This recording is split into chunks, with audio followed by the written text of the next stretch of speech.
some of the top commodities. These are manufactured in the state of Georgia, exported by air, transportation by air.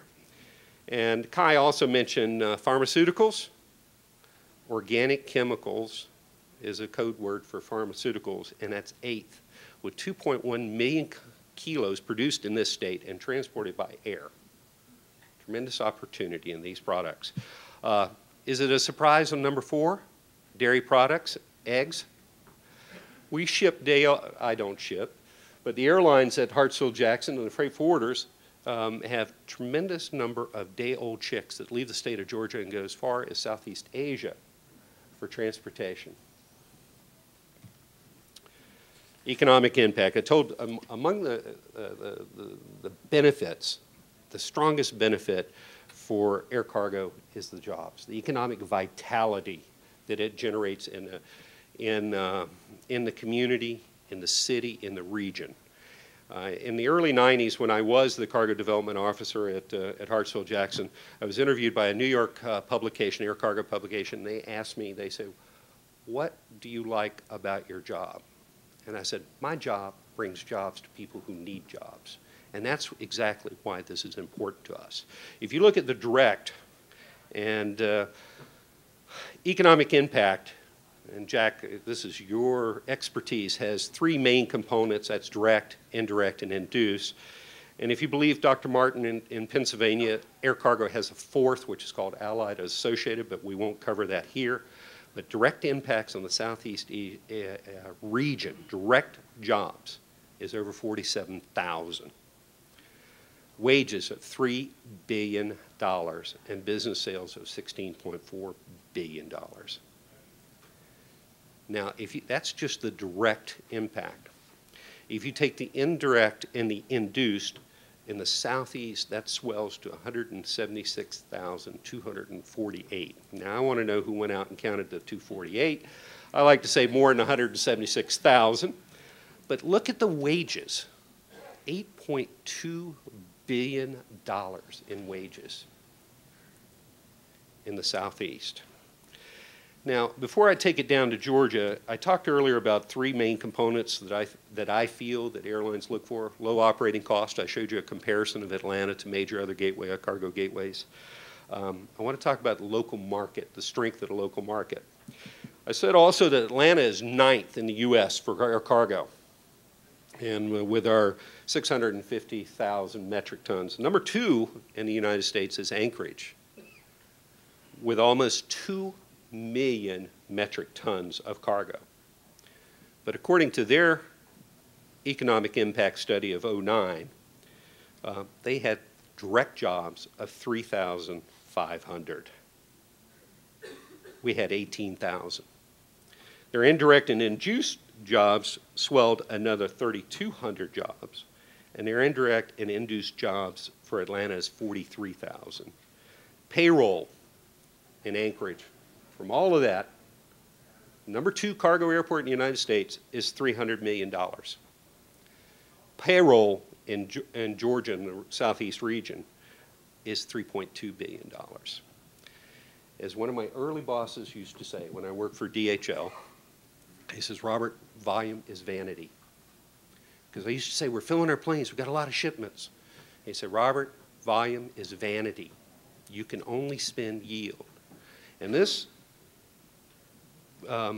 economic impact for significantly less cargo is a good indicator of the strength of this market, the Atlanta market, the Georgia market, the Southeast market.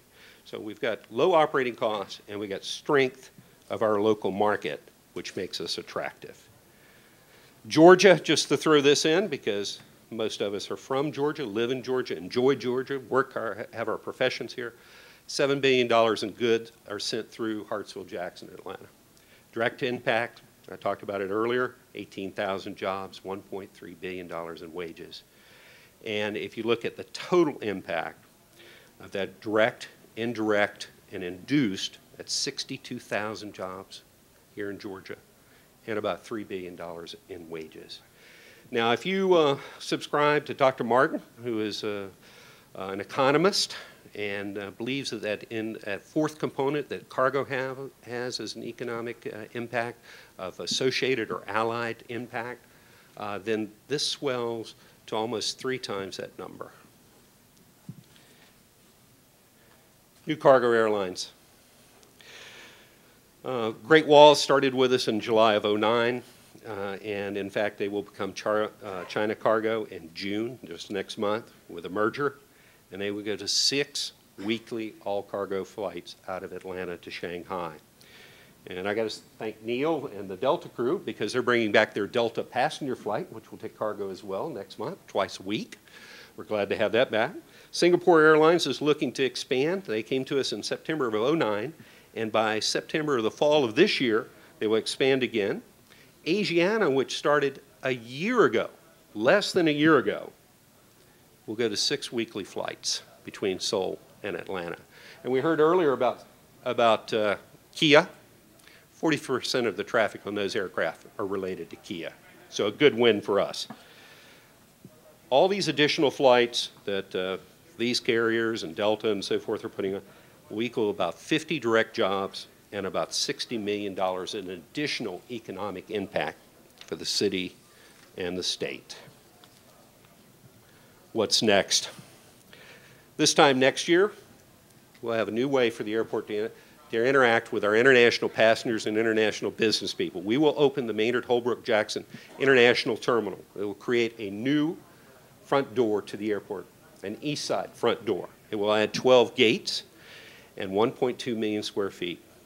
And I happen to go out there almost every week, and I'm amazed at how this is going to be a totally new experience for the people of Atlanta.